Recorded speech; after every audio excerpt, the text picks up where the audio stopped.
Hello, everyone. Welcome to this week's episode of In the Know with Kat Bobineau. Today, my special guest is Samihah Azim, and she is a product designer at One Medical. Welcome. Thank you. Thank you for having me here. Oh, no problem. So, can you tell us what do you do as a project designer? Short answer, I design. Okay. So I work at One Medical, and One Medical is a great company because I'm not just designing technology, but there's really this people service to it. So as a product designer at One Medical, my job is really to design solutions in healthcare that are relevant to patient problems. Okay. So, what made you want to go into tech and then to design? Uh, so my dad's an engineer. Okay. That's helpful. Yeah. So my dad's an engineer, and I actually, growing up, I was like, I don't want to go to tech. I don't want to be an engineer. I want to do something totally different. But I found my way into tech, and in high school, I would actually create websites in HTML and CSS, and that's where I learned. But I never really thought of design as, or rather tech, or that I could actually apply my HTML CSS skills in tech as a job, and I could get paid for it. So in college, I actually thought I wanted to go into policy making for technology. And then my first job out of undergrad was actually in finance. So very different. Yeah. This is at the peak of the global financial crisis, which is the best time to work in finance. And then I found my way into tech, and I love it. I can't see myself doing anything else. Okay, so that's amazing. So, basically, you grew up not wanting to be in tech. Right. Then you were doing your own thing in tech, decided, like, I'll go to school. And so, what did you study at undergrad? So I went to Berkeley for mass communications and political science. So very different. So, yes, Yeah. that is very different. So, mass communications, graduated, did finance, and now you're in tech. Now I'm in tech. Okay. Yes. So, how did you bridge that? How did you get back into tech? So I started working for a nonprofit on their digital strategy, and I actually started more on the communication design side, where I brought in my user experience knowledge. So after the nonprofit, I started working for a startup where I did more of the user experience research, and I was like, oh, this is interesting, and I didn't actually know what I was doing. Yeah. And then I looked into it more, and I started taking classes, and then I did a program, and I was like, oh, I can actually get paid for something that I enjoy doing. And then I went into more of the communication design side so that I could pick up those visual design skills, which then led me to going into product design. Okay. And so I'm guessing those programs out here, since you went to Berkeley, what program did you go into to learn So it it? was a graphic design program that I did. This is after I had graduated. And then I had taken a couple of classes through the Academy of Art. And then a lot of it was sort of just picking things up as I went along. And a lot of it actually is hustling. I don't think a lot of people realize that a lot of times when it comes to your education, but actually your pathway, your jobs and stuff, it's just getting people to know you Yeah. and hustle and sell yourself. Yeah, and don't be afraid to just put yourself out there. That's what I did. I would just shamelessly reach out to people, Okay. and it paid off. That's all I do with this show. I shamelessly put this out there, be like, anybody want to be on the show, and just see who says yes. So it's absolutely fine. That is what you do. It's awesome. And so I know we talked off camera about this, and we can talk about it now. Is you are Muslim, right? Mm-hmm. And so, how did you feel growing up as Muslim? You want to talk about your upbringing and how it was going into tech? Yeah, so I grew up, spent a portion of my childhood in Pennsylvania and Texas. Very different from California. Yes. I moved to California when I was about 11. So, well, Texas not as much, but Pennsylvania was it's not, when I was growing up, this is in the 90s, it's not the most diverse place, at least where I was growing up. And ironically, I don't think people actually saw me as any different than when I was here in California. And that sort of difference came about sometime around 9/11. And so I was a sophomore in high school when that happened. Yeah. And I think what's often missing from that conversation of that tragedy is that there's a lot of backlash against Muslims. And, a lot of us are very proud of being American. Right. Absolutely. And I mean, I never understood the backlash. It's calling the whole barrel of apples rotten because you have one. Right. And you're picking at that one thing instead of having a conversation about it. Right. And there are 2 billion of us around the world. Well, 1.5 billion of us Yeah. around the world. Right, exactly. And so, how do you feel now with a lot of things going on and the talk about being Muslim in Right. America? Especially in this election. Yeah. I actually think that things are worse in terms of the environment than when I was in high school around 9/11. And so I think coming of age at that time, you learn a lot about yourself. You learn a lot about what you believe in, what you don't believe in, a lot about how you approach the world and how you view the world in that lens. And so I do see that there is sort of a more toxic environment, but then there's also a lot of good in the world. There are a lot of really great people that have reached out to Muslims. And just as an example, in Australia, when there was, I think there was like a shooting at a cafe a couple years ago, and there was a woman who went and sat next to a woman who wears a hijab, and she was like, "I'll ride with you so you feel safe." And so I know there's a lot of good in the world, so just seeing that sort of counterbalance what you see in the media Yeah. is pretty awesome. That's good. That's good. I'm glad that you have that perspective because I know a lot of time media likes to just show the negative. I guess that's what gets clicks. I know. I hate it. I refuse to watch a lot of television and news. Sorry. I know everyone's watching this, but I don't watch the news like that. But even just being on social media and some of the things that I see is always, well, not always, but a lot of times it's negative. And now it just seems like people are waving their prejudice flag and just being very blatant with a lot Yeah. of their actions. And it's just, I it's think, sickening. and also I think a lot of that comes from people who have never met someone who's Muslim or who has never come across one of us.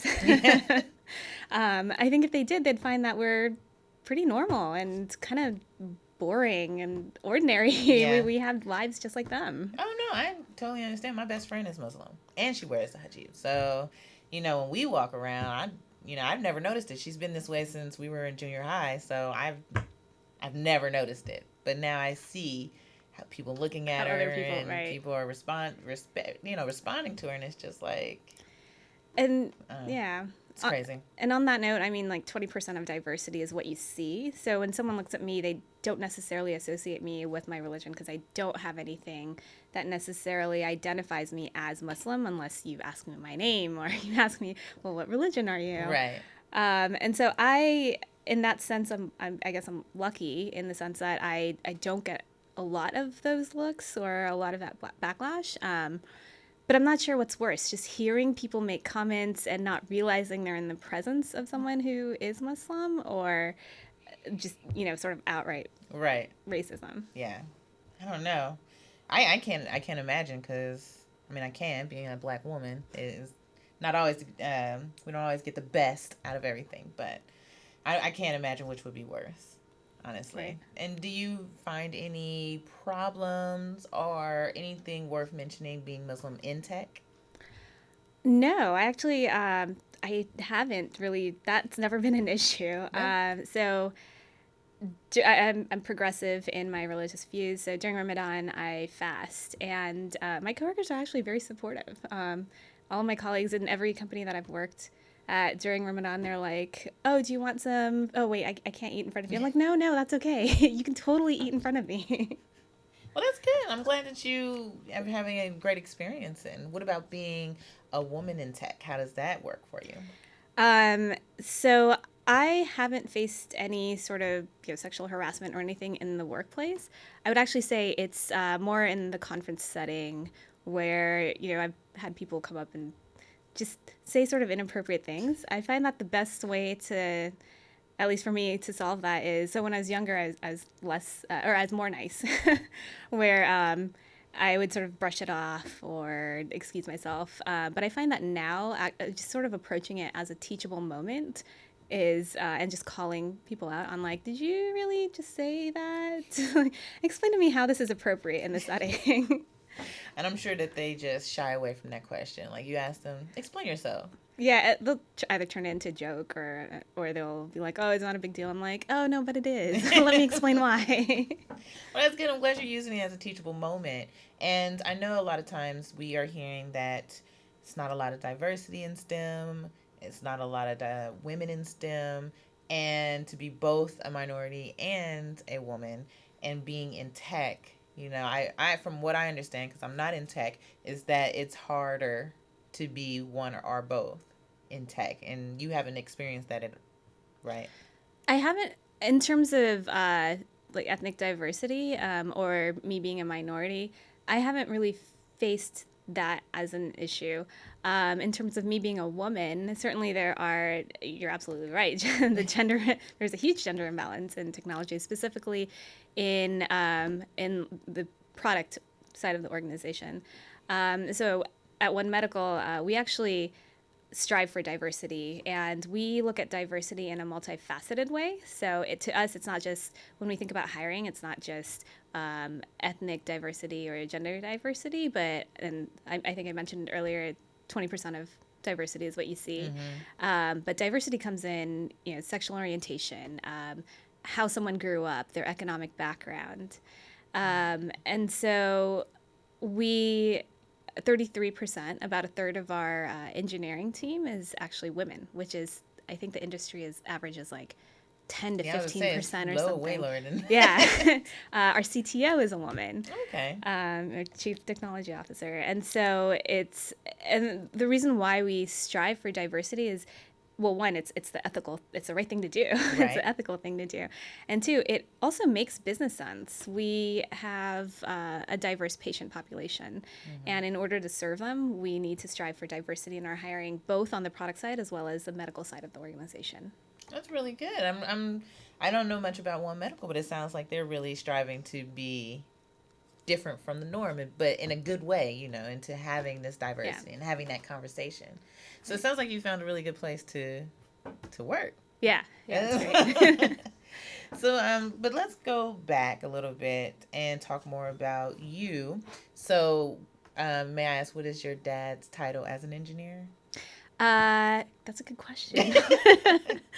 I believe he works on hardware engineering, so it's designing computer chips. Okay. So he actually doesn't design the computer chips because he's more of a managerial role, but I think it's director of something, something engineering. Okay, cool. And so growing up with him as an engineer, did he try and instill in you engineering's the way to go, or like take you to work with him and introduce you to engineering? What part of that did he do, and then what part made you be like, I don't want to be an engineer? So when I was really young, this is about 4 or 5 years old, I'd be like, I want to be just like my dad. I want to be an engineer. And so it wasn't until I started getting older, in like junior high and high school, where I was like, I don't want to be an engineer. And I think part of that is because in like so let's see, junior high school was like 2000s or early 2000s. So you didn't really think of engineering as, that's something that I could totally go into just as a woman, because when you look around at who are like the people that what is sort of like that stereotype of an engineer, you think Right. male, Right. and typically white male, and so so what I didn't realize was that engineering is one part of developing products, but then there's product management, and then there's product design. You could be a data analyst, or you could work as a product specialist. There are many other parts of developing a product that I found out as I worked in tech and as I started to sort of discover design as a field. Okay. And so it's an interesting thing that you said is like you're in high school and you're looking at engineering. It's like there's no women there. I don't see myself. I actually took 2 computer science classes in high school, and one of them we had this prerequisite where you have to take a semester of one of 2 computer classes. One was either you take this programming class, and then the other was you can take a class on how to use Microsoft Word and all these other softwares. And I was like, I I don't need that. Yeah. So I took the programming class, and then the following year that qualified me for being able to take AP Computer Science, and I was one of 4 women in that class I think there were like 30 students. Wow. One of 4. And I mean, that's exactly why I do this, is because, that people don't realize that kids don't want to be what they don't see. And even for you didn't see a lot of women in engineering. Like, well, that's not my field, because it's typically going to be a white male in that field. And then taking a computer course and you being one of 4 women out of 30 something students, and I'm sure the teacher was a male. Was the teacher male? Mm-hmm. Yeah. And so it's kind of hard to see yourself in this type of position. But then you still went about a roundabout way of still going into very tech. roundabout. Yeah. In elementary, I wanted to be Secretary of State because Madeleine Albright was Secretary of State at the time. I mean, but that's the thing. No, you saw a woman in there doing this awesome I could be job. that. It's like, okay, well, she's Secretary of State. I'm going to be Secretary of State, which is awesome. And but then you went into mass communications, and how did you feel about mass communication? Like, what brought you, or what made you want to take that type of course? So when I had first started, this was end of high school, beginning of undergrad, I thought I wanted to go into journalism. And part of that is actually having sort of come of age right around 9/11 and after 9/11, where I would see all these articles and what people read in the media, especially then where there really wasn't social media where you could get other views. What people read and what they're exposed to can often have profound implications of how it shapes their worldview. Mm-hmm. And so I wanted to be part of that conversation that shaped the worldview on how people viewed me and how people viewed other Muslims. Right. And so I'd initially decided, well, I want to be a journalist. And then from there, I was like, well, policy is interesting. Okay, and so you wanted to make sure that your voice was the voice of a different look at what's happening, especially around 9/11 and all the prejudice and stuff that came from there. I'm going to say you changed kind of, well, I'm guessing midway or so during mass communications. Was like, policy sounds like a good... Yeah, so communications, political science, that's where that sort of came in. Okay, and then you graduated and did finance. Yeah. I mean, how did that transpire? It was just like the first job you got? Yeah, so it was, I had received an offer from a financial firm and then an offer from a tech company. And so this is a very important lesson that I learned early on, which I'm so glad I learned it early on. But the finance company or the finance job paid more. And so I took that job. And then I was like, I'm not passionate about this at all. There's some people that are very passionate about money. Mm-hmm. I'm not one of them. Yeah. I'm not either. So not to say I don't like money. I do, but I'm just not that passionate about chasing it. Yeah. And so that sort of led me to finance, and I was like, and it was at the peak of the global financial crisis. I was like, I'm not excited about this. I don't want to be part of the most hated industry in the world. So when did you decide to change and leave finance and start doing something that you really were passionate about? Before Lehman Brothers fell. So I had left finance and I was like, I don't know what I want to do with my life. And I think one of the things that you often don't realize when you're in your early 20s is that it's okay to not know exactly what you want to do. You have you have many decades ahead of you. Mm-hmm. And so I started working with this nonprofit. They had almost no presence online. They had a website, and then they had no social media presence and not a lot in terms of graphics.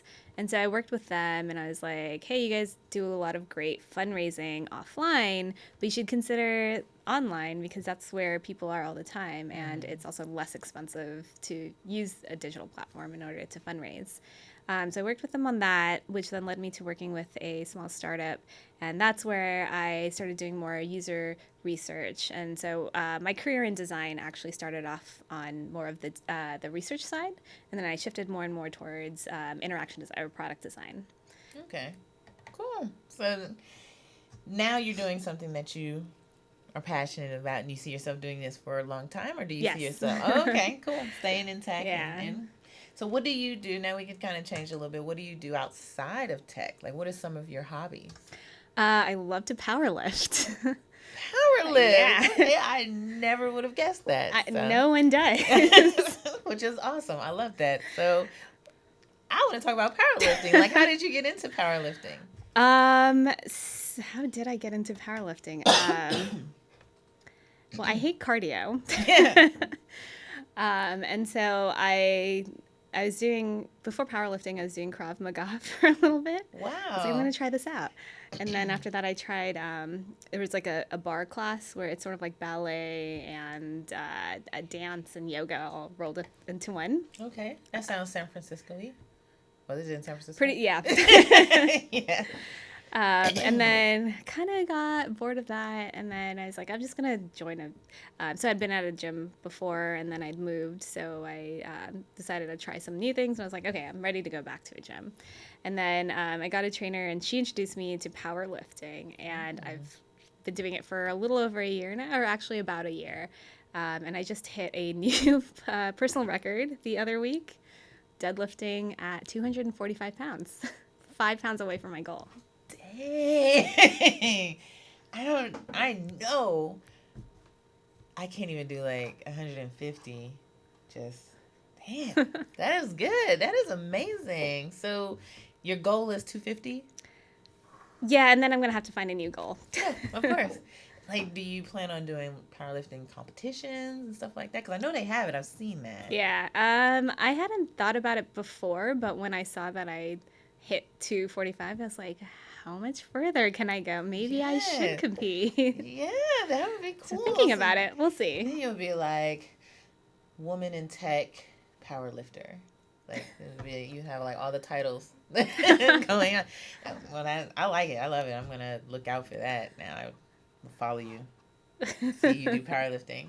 Do you do anything else outside of yeah, so just for fun, I'll do Arabic calligraphy because it's one of those things where it's like you're very focused on one thing and there isn't like a lot of context switching and it's sort of an isolated thing you do and you just like, no distractions or anything. So it's I guess kind of my way of meditating and doing mindfulness because I'm probably the kind of person who needs mindfulness activities, but I just don't have the patience for mindfulness.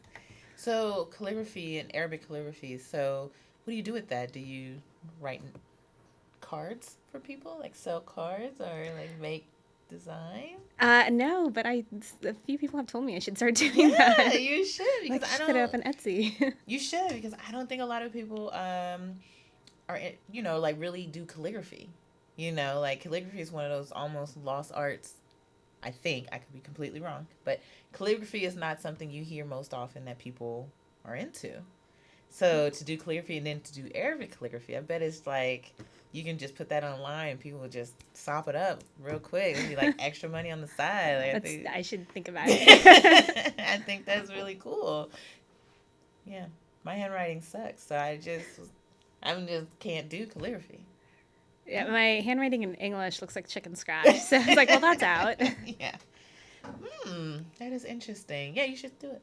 I'm saying, I'm pushing you to it. You should sell it and do it. It's really cool. So we're almost at the end of our time. So I just want to give you an opportunity. If there was someone younger who was interested in what you were doing and to do that type of work, if you had any like advice for anybody or anything you would tell them to do, what would it be? That failure is okay. That you don't have to be absolutely positive about where you're going next. If you sort of have a general goal of, well, I know I want to do X for the rest of my life or in however many years, sort of not getting there immediately is okay. but sort of laying out that path of, okay, I'm going to do this, and if that doesn't work out, how can I still reach my goal? Because there are many paths to getting to that point X. Okay. Yeah, I agree, because getting to your point, you've had a lot of detours. Yeah. So, Yeah. So getting to it, and yeah. And if there's anyone who wanted to get in contact with you, I'm on Twitter. okay. My Twitter handle is at my first name, at Samihah, and that's Samihah. Cool. Well, thank you. All right, everyone. Thank you again for tuning into this week's episode of In the Know with Kat Bobineau. Had a great show today, and make sure you tune in next week for our very next episode. Thank you, and have a good weekend.